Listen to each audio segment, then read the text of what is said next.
Shalom Bapak Ibu Saudara yang dikasihi Tuhan. Selamat sore. Selamat menikmati istirahat bersama dengan keluarga. Selamat datang di dalam acara Masa Depan Cerah bersama dengan Tuhan. Sebelum kita memulai acara kita, saya mau mengajak kita sama-sama berdoa. Kita minta pimpinan Tuhan untuk acara kita ini, sehingga acara ini bisa menjadi berkat bagi kita semua. Mari kita tundukkan kepala kita berdoa. Bapa kami yang di sorga, yang kami sembah di dalam nama Tuhan Yesus Kristus, Tuhan pencipta langit dan bumi dan segala isinya, Tuhan yang berdaulat atas alam semesta, Tuhan yang berdaulat atas jagat raya ini, Tuhan yang berdaulat atas hidup kami. Engkaulah yang merancang hidup kami, Engkaulah yang punya rencana atas hidup kami. Kami bersyukur Engkau yang telah menebus kami lewat pengorbanan Tuhan Yesus Kristus di atas kayu salib. Kalau kami ada sampai saat ini, kami tahu karena Tuhan masih punya rencana atas hidup kami. Sebelum kami merenungkan kebenaran firman Tuhan, kami bawa ucapan syukur kami atas perlindungan Tuhan, atas pemeliharaan Tuhan, dan penyertaan Tuhan sepanjang hari ini di dalam hidup kami. Biar Tuhan melalui Roh Kudus-Mu yang ada di dalam hidup kami, yang akan membukakan rahasia kebenaran-Mu, sehingga kebenaran itu memerdekakan kami. Urapi setiap kami dimanapun kami berada, setiap anak-anak-Mu yang mendengarkan siaran langsung ini. Terima kasih Bapa, kami sambut firman-Mu dalam nama Tuhan Yesus. Kami berdoa kepada Bapa di sorga. Amin. Bapak, Ibu, Saudara yang dikasihi Tuhan, tema renungan kita pada sore hari ini adalah Never Give Up. Jangan pernah menyerah. Never give up. Saya mau mengajak kita membaca Alkitab kita dari 2 Korintus pasal 4 ayat 7 sampai 11. 2 Korintus pasal 4 ayat 7 sampai 11. Saya akan bacakan bagi kita semua.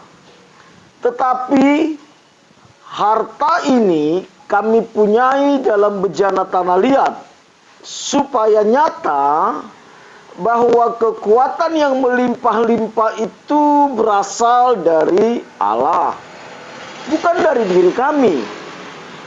Dalam segala hal kami ditindas, namun tidak terjepit. Kami habis akal, namun tidak putus asa. Kami dianiaya, namun tidak ditinggalkan sendiri. Kami dihempaskan, namun tidak binasa. Kami senantiasa membawa kematian Yesus di dalam tubuh kami, supaya kehidupan Yesus juga menjadi nyata di dalam tubuh kami.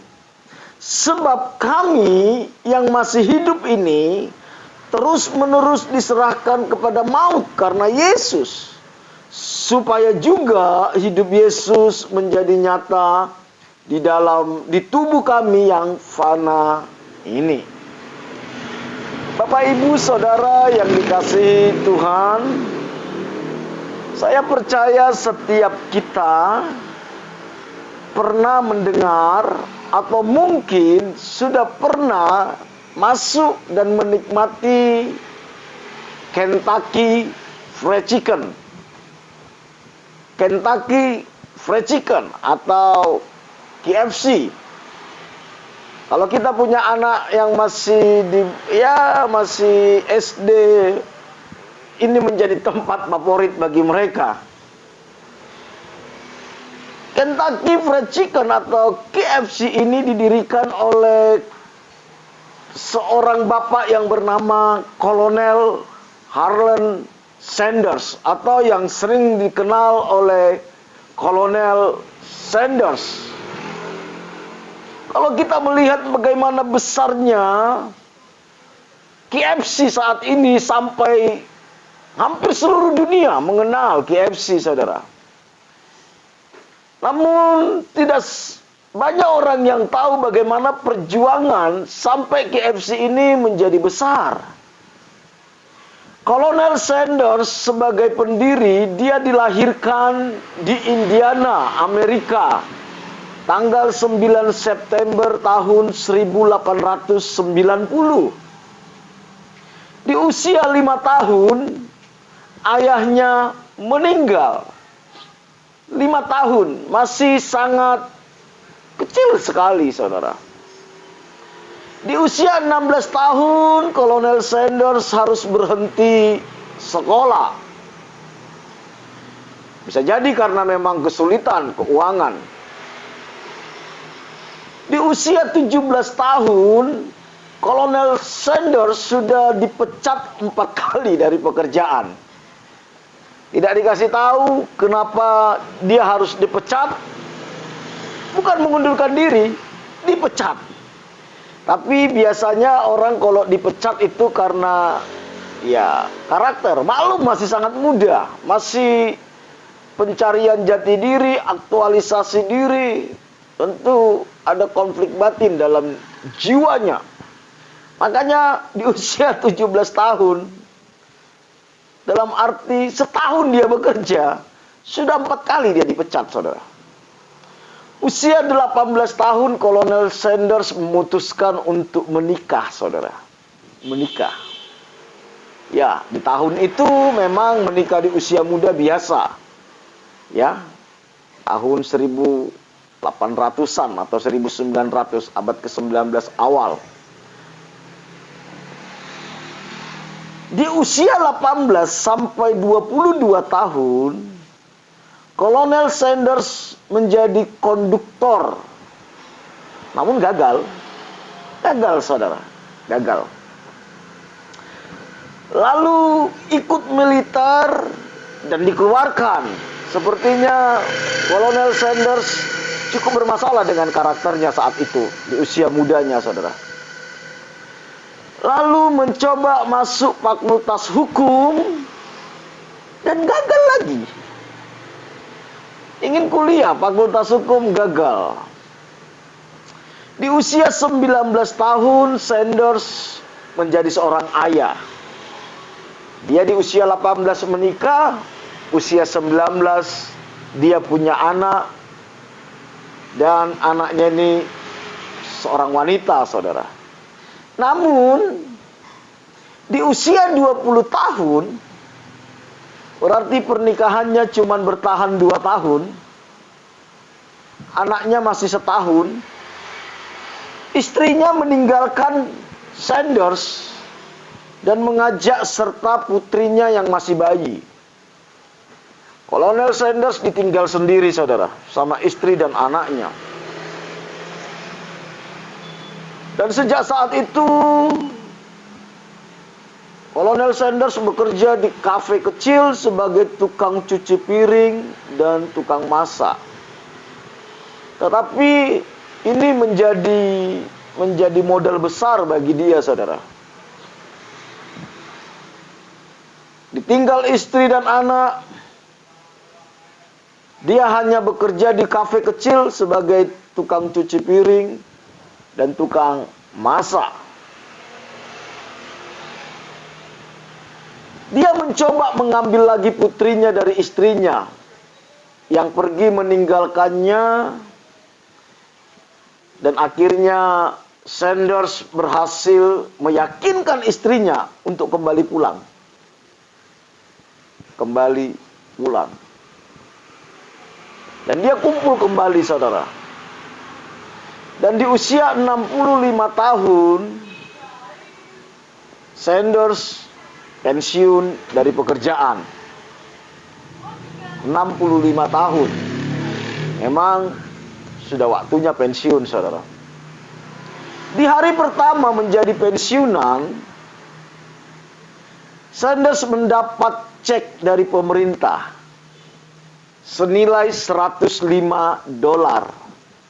Artinya apa? Ketika dia dapat cek, berarti dia dianggap sebagai kelompok orang yang kurang mampu, saudara. Kalau di Indonesia sekarang mungkin dia dapat BLT, saudara. Bantuan langsung, ya. Ketika dia mendapat cek itu, saudara, dia merasa pemerintah pun menganggap dia tidak bisa membiayai hidupnya, sehingga harus memberi tunjangan hari tua.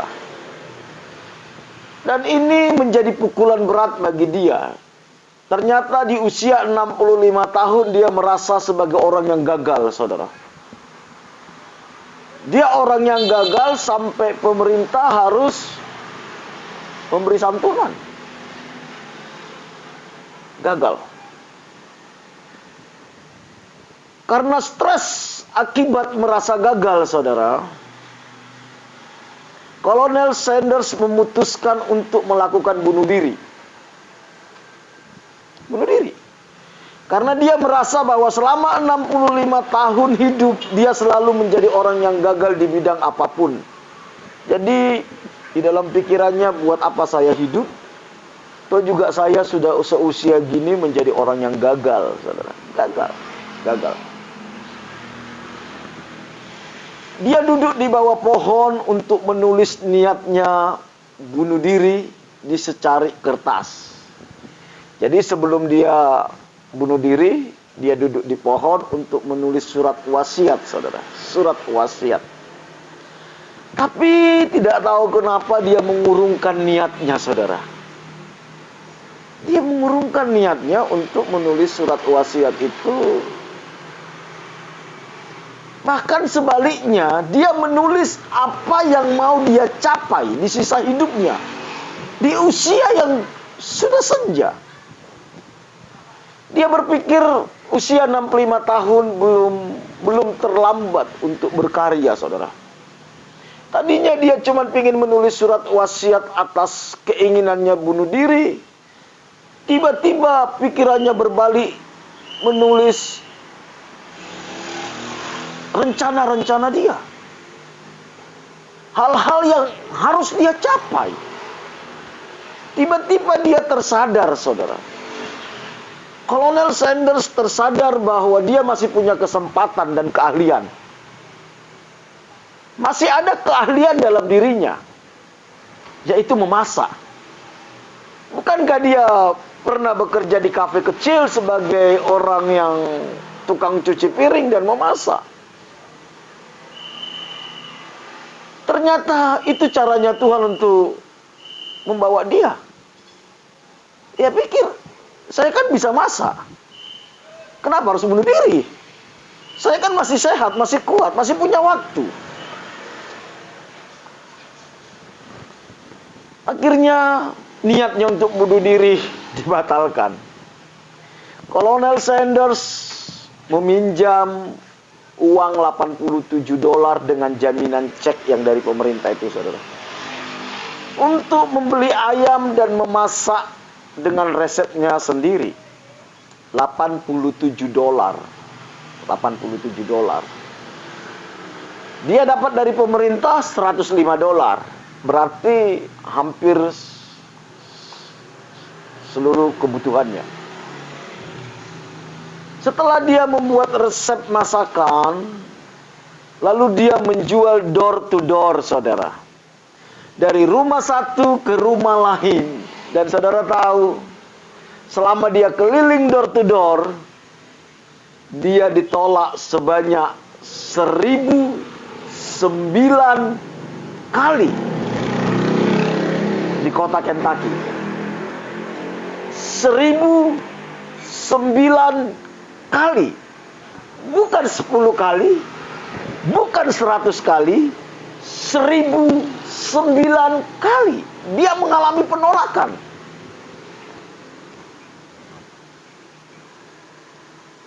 Namun itu tidak membuat dia menyerah. Walaupun usianya sudah tua, 65 tahun, dan masakannya ditolak sebanyak 1009 kali, itu tidak membuat Kolonel Sanders putus asa. Dan setelah penolakan itu, dia mulai jalan, saudara. Usahanya mulai jalan. Yang saat ini kita kenal dengan Kentucky Fried Chicken.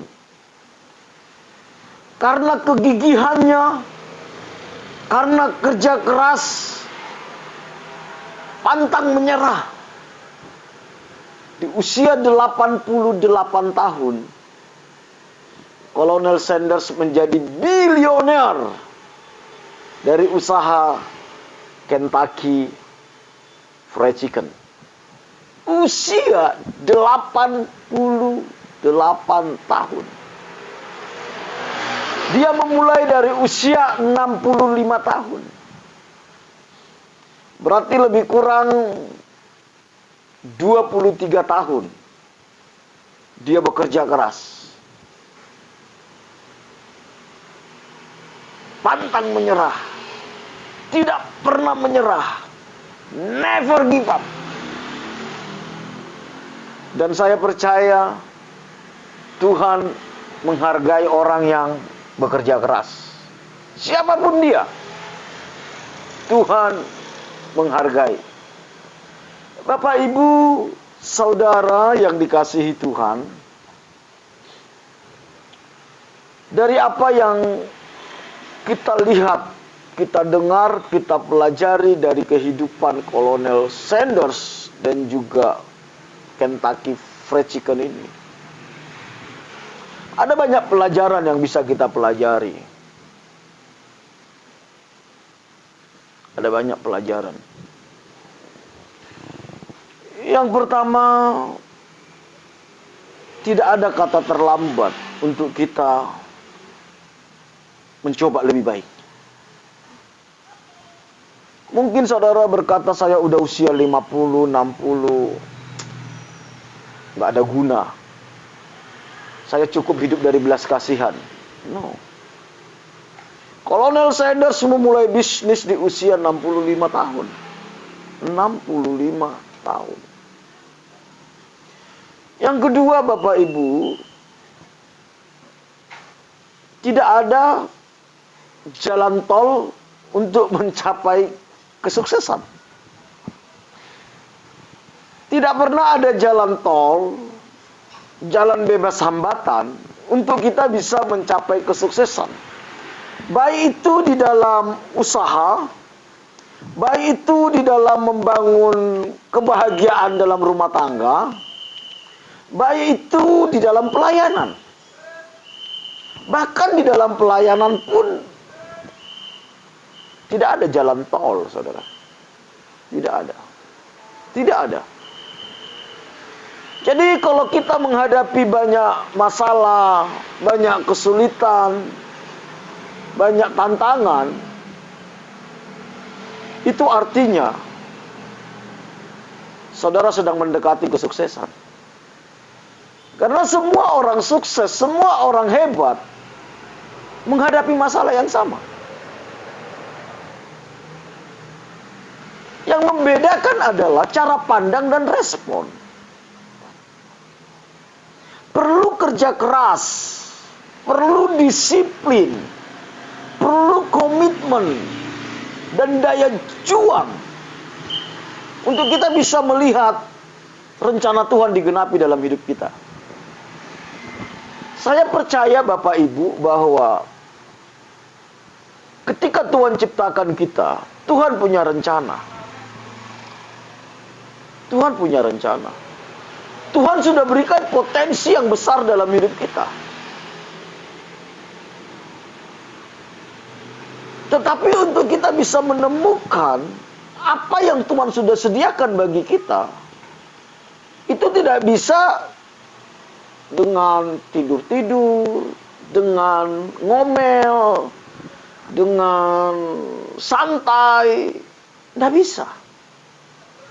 Butuh kerja keras, butuh disiplin, butuh komitmen, butuh fokus. Dan seringkali saya temukan Tuhan izinkan kesulitan dan kegagalan serta masalah terjadi dalam hidup kita. Sebenarnya itu baik bagi kita. Karena kesulitan, masalah, dan tantangan itu akan membentuk daya juang kita. Akan membentuk karakter kita. Akan membentuk pola pikir kita. Dan yang lebih penting lagi, akan menyadarkan kita bahwa kita punya keterbatasan. Kita butuh Tuhan. Kita nggak bisa berjuang sendiri. Kita nggak bisa mengetahui potensi kita tanpa Tuhan bukakan. Jadi sebenarnya masalah itu, kesulitan itu bisa jadi masalah atau bisa menjadi tantangan dan peluang. Tergantung bagaimana kita melihatnya. Bagaimana kita melihatnya.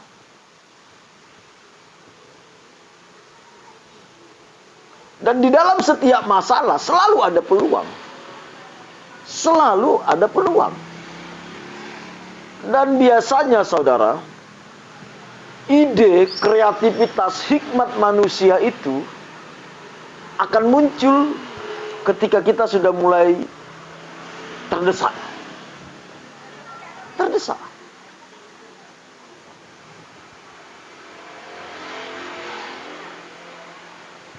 Hal yang sama bisa kita temukan dalam hidupnya Paulus, saudara. Apa yang sudah kita pelajari tadi di dalam 2 Korintus 4 ayat 7 sampai 11 tadi. Kita melihat Paulus pun memenuhi panggilannya sebagai hamba Tuhan. Hidupnya tidak tambah lebih baik, saudara. Bukan tambah lebih enak, maaf. Bukan tambah lebih enak, bukan tambah lebih nyaman. Makanya kalau kita ikut Tuhan supaya hidup kita lebih nyaman, saya pikir kita salah pilih. Kita salah pilih. Kemarin kita sudah belajar bagaimana orang-orang yang mengikut Tuhan justru hidupnya tanpa kenyamanan, saudara. Hidupnya semua direnggut oleh panggilan itu. Hidupnya dihabiskan oleh panggilan itu. Saudara, saudara tidak akan pernah menemukan potensi terbaik saudara kalau saudara belum menghabiskan seluruh hidup kita untuk panggilan kita. Apakah panggilan saudara sebagai seorang businessman? Apakah panggilan saudara sebagai seorang rohaniawan? Apakah saudara sebagai orang pemerintahan? Itu butuh harga yang mahal, saudara. Kalau kita ingin hidup kita ini berdampak, saudara. Kalau ingin hidup kita ini maksimal. Tapi kalau kita masih sambil bermain, ya kita tidak akan pernah menemukan potensi itu. Rasul Paulus, setelah dia mengalami perjumpaan dengan Tuhan, lewat sebuah penglihatan, dan hidupnya sepenuhnya untuk melayani Tuhan, seluruh kehidupannya direnggut oleh panggilan itu, saudara. Dia mengalami banyak masalah, menghadapi banyak tantangan, mengalami banyak kesulitan.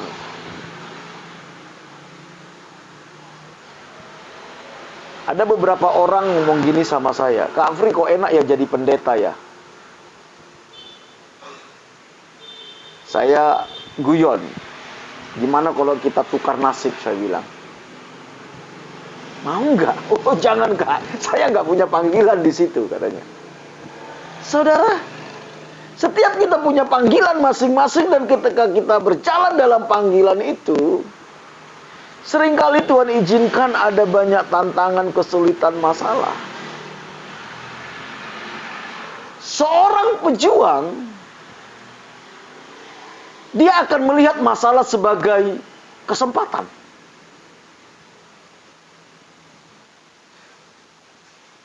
Kesempatan. Tetapi seorang pecundang, ketika dia lihat masalah, dia akan mundur. Dia menyalahkan keadaan, dia menyalahkan orang lain, dia menyerah, saudara. Coba kita lihat apa yang dihadapi Paulus. Ketika Paulus memberikan hidupnya untuk melayani Tuhan. Di dalam 2 Korintus pasal 4 ayat 8 dikatakan, dalam segala hal, saya percaya tidak berlebihan lah Rasul Paulus bilang segala hal, tidak berlebihan. Karena ini firman Tuhan, saudara, nggak mungkin berlebihan. Dalam segala hal kami ditindas. Jadi seluruh hidupnya itu mengalami penindasan, saudara. Seluruh kehidupannya itu disorotin oleh banyak orang. Seluruh kehidupannya itu selalu ada orang yang setuju, ada yang tidak setuju, ada yang suka, tidak suka. Dan ini tak mudah. Makanya ada yang bilang, saudara, jadi pendeta itu serba salah, saudara. Gemuk salah, katanya terlalu banyak makan uang persembahan, atau nggak pernah puasa. Kurus salah, katanya kurang iman. Jadi serba salah. Tapi memang, ya memang harus kayak gitu. Harus kayak gitu. Dalam segala hal kami ditindas, namun tidak terjepit. Boleh ditindas, tapi selalu ada jalan keluar, saudara. Tidak sampai terjepit. Kami habis akal. Kadang bingung, gak tahu harus bagaimana, tapi gak putus asa, saudara. Itu yang dikatakan Rasul Paulus. Dia mengalami habis akal juga.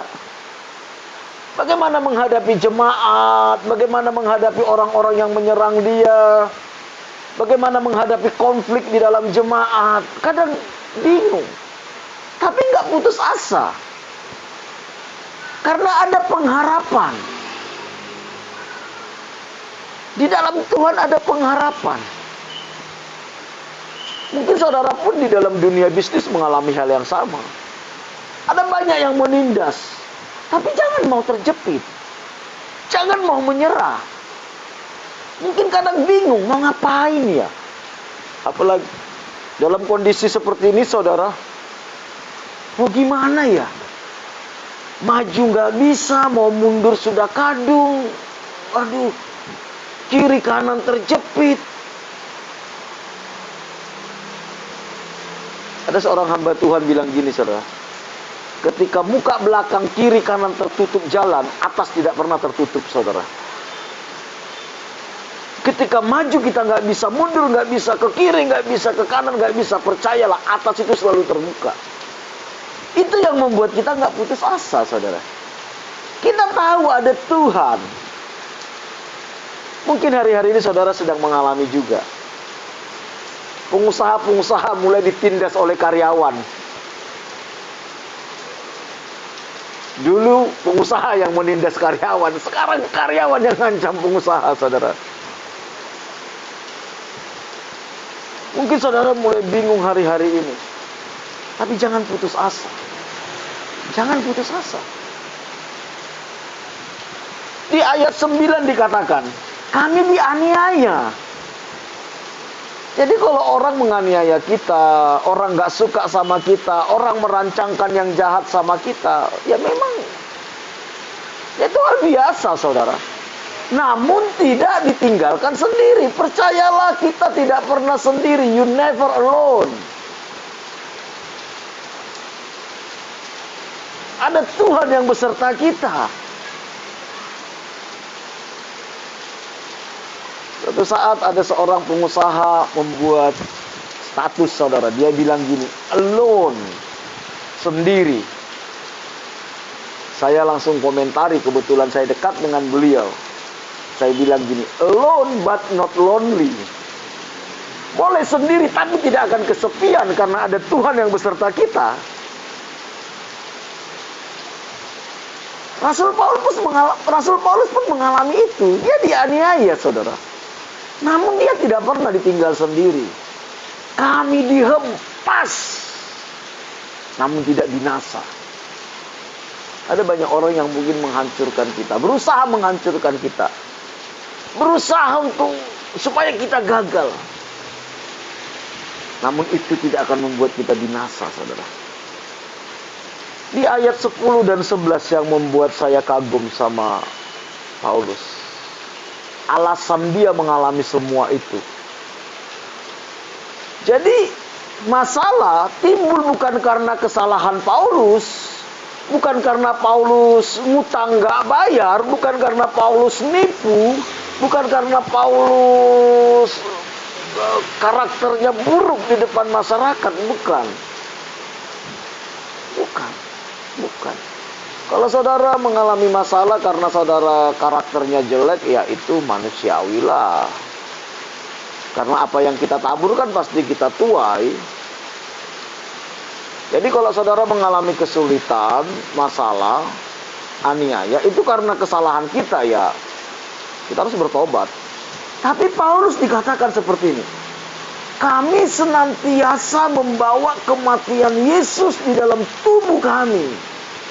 Jadi alasan Paulus mengalami semua masalah itu adalah karena Kristus. Inilah yang dikatakan Tuhan Yesus kemarin. Setiap orang yang mau mengikut aku, ia harus menyangkal dirinya, memikul salibnya setiap hari, dan mengikut aku. Ketika kita mengikut Tuhan, ada salib yang harus kita pikul. Kematian Kristus itu mereka bawa di dalam tubuh mereka, supaya kehidupan Yesus juga menjadi nyata di dalam tubuh kami, katanya. Sebab kami yang masih hidup ini terus-menerus diserahkan kepada maut karena Kristus. Pertanyaannya, saudara dan saya mengalami masalah itu karena apa? Ini tentu kita perlu gumulkan, saudara. Kalau kita sudah melakukan hal yang benar, kita tetap mengalami masalah, percayalah, Tuhan pasti tolong. Supaya juga hidup Yesus menjadi nyata di dalam tubuh kami yang fana ini. Jadi Rasul Paulus ingin kehidupan Kristus itu nyata dalam hidupnya. Harusnya ini yang menjadi pergumulan terberat kita, saudara. Sebagai orang Kristen, bagaimana kehidupan Kristus itu nyata dalam hidup kita. Pergumulan terberat kita bukan bagaimana kita supaya kaya, bukan bagaimana supaya kita menjadi orang yang terkenal, bukan bagaimana supaya kita disenangi semua orang, tetapi bagaimana kehidupan Kristus itu nyata dalam hidup kita. Ada pergantian natur dari sinful nature, natur dosa, menjadi divine nature, natur ilahi. Inilah sebenarnya esensi keselamatan itu, saudara. Esensi keselamatan itu adalah mengembalikan kita kepada rancangan Allah yang semula, yaitu segambar dan serupa dengan Allah. Dari manusia duniawi kepada manusia rohani. Dari sinful nature kepada divine nature. Bagaimana kehidupan Kristus itu nyata dalam hidup kita. Makanya Rasul Paulus berani mengatakan begini, aku hidup, bukan aku lagi yang hidup, tetapi Kristuslah yang hidup di dalam aku. Bapak Ibu yang dikasihi Tuhan, tidak ada pergumulan yang lebih berat selain perubahan ini. Dari natur dosa kepada natur ilahi. Inilah seharusnya menjadi perjuangan kita setiap hari, saudara. Makanya Matius 6 ayat 31 sampai 33 dikatakan, jangan kamu takut apa yang kamu makan, jangan kamu takut apa yang kamu minum, jangan kamu takut apa yang kamu pakai. Semua itu dicari bangsa-bangsa yang tidak mengenal Allah. Tetapi carilah dahulu kerajaan Allah. Kerajaan Allah itu berbicara apa? Pemerintahan Allah. Pemerintahan Allah itu berarti kita ini hidup di dalam pimpinan Tuhan, di dalam kontrolnya Tuhan. Kehidupan Kristus itu nyata lewat hidup kita. Carilah dahulu kerajaan Allah dan kebenarannya, maka semuanya akan ditambahkan. Tapi kalau kita mau jujur, saudara, kita mau jujur, pergumulan terberat kita bukan bagaimana mengubah manusia duniawi menjadi manusia rohani. Kadang juga tidak sedikit kita nggak peduli apakah saya ini masih duniawi atau rohani, nggak penting. Yang penting saya bisa sukses, saya bisa kaya, saya bisa. Perjuangan kita hanya berputar-putar di situ. Tapi saya rindu, saudara, perjuangan kita itu bukan di situ. Bagaimana setiap hari kita berjuang supaya kita memiliki pikiran, perasaan, kehendak yang sama dengan Kristus, seperti kata kita Filipi.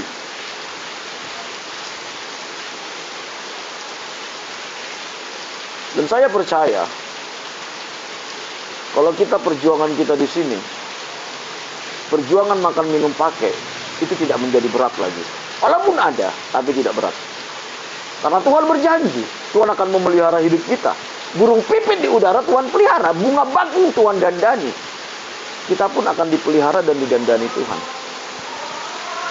Mari, biar semangat perjuangan kita adalah perjuangan mengubah natur ini, saudara. Perjuangannya di sini.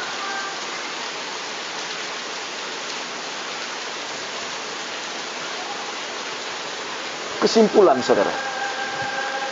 Kesimpulannya. Yang pertama, mengikut Tuhan atau melakukan kehendak Tuhan tidak membuat kita bebas dari masalah.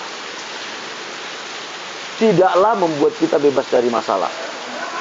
Jadi kalau saudara masuk gereja melayani Tuhan supaya saudara bebas dari masalah, utang saudara lunas, aduh, salah saudara. Supaya bisnis saudara lebih diberkati, salah. Tanpa Tuhan pun saudara bisa kaya. Perhatikan ini baik-baik. Tanpa Tuhan pun saudara bisa kaya. Buktinya, banyak ateis, orang yang tidak percaya Tuhan, mereka bisa kaya, mereka bisa sukses, asal mereka jujur, bertanggung jawab, bekerja keras. Jadi kalau saudara mencari Tuhan hanya untuk itu, saya pikir salah alamat, saudara. Tapi perjuangan kita mencari Tuhan adalah untuk kita mengerti kehendak Tuhan dalam hidup kita, masuk dalam rencana Tuhan, diubahkan dari sinful nature kepada divine nature, dari natur dosa kepada natur ilahi. Dan pasti banyak masalah, karena kita akan selalu bertarung dengan keinginan daging kita, keinginan mata, dan keangkuhan hidup. Belum lagi kita disalah mengerti oleh orang lain, dianggap sok suci lah, dianggap sok idealis lah. Ini pertarungan kita, saudara. Tapi jangan menyerah. Jangan menyerah. Jangan menyerah. Karena Tuhan yang akan memberikan kekuatan. Dan ada harga yang harus dibayar. Ada harga yang harus dibayar. Jangan berpikir bahwa ikut Tuhan itu gratis. Memang keselamatan itu anugerah. Tapi mengikut Yesus ada harganya, saudara. Harganya adalah sangkal diri, pikul salib, rela kehilangan nyawa. Itu harga mengikut Yesus. Keselamatan anugerah, tetapi mengikut Yesus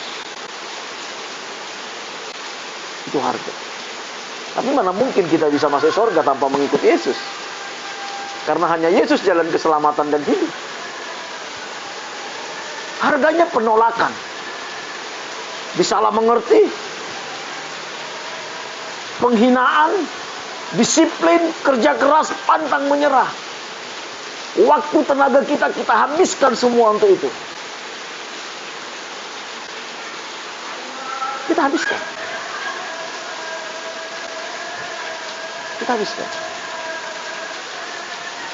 Tapi ada pepatah mengatakan seperti ini, saudara. Saya senang dengan pepatah ini, saudara. Hasil tidak akan pernah mengkhianati usaha. Kalau kita sungguh-sungguh berusaha, sungguh-sungguh berjuang di dalam bidang apapun, maka hasilnya tidak akan pernah mengecewakan, saudara. Bagaimana agar kita kuat? Rasul Paulus tadi memberikan rahasia kepada kita. Di dalam 2 Korintus 4 ayat 7 dikatakan, tetapi harta ini kami punyai dalam bejana tanah liat, supaya nyata bahwa kekuatan yang melimpah-limpah itu berasal dari Allah, bukan dari diri kami, saudara. Ketika kita terkoneksi dengan Tuhan, disitulah kekuatannya, saudara. Ketika kita terkoneksi dengan Tuhan, disitulah kekuatannya. Oleh karena itu, apapun tantangan, kesulitan yang sedang Bapak Ibu Saudara hadapi, baik itu di dalam bisnis, dalam keluarga, dalam membangun kerohanian, minta kekuatan Tuhan, minta hikmat Tuhan, minta kekuatan Tuhan, saudara. Bagaimana caranya, Pak? Kita mendapatkan kekuatan dari Tuhan. Bangun hubungan yang intim dengan Tuhan.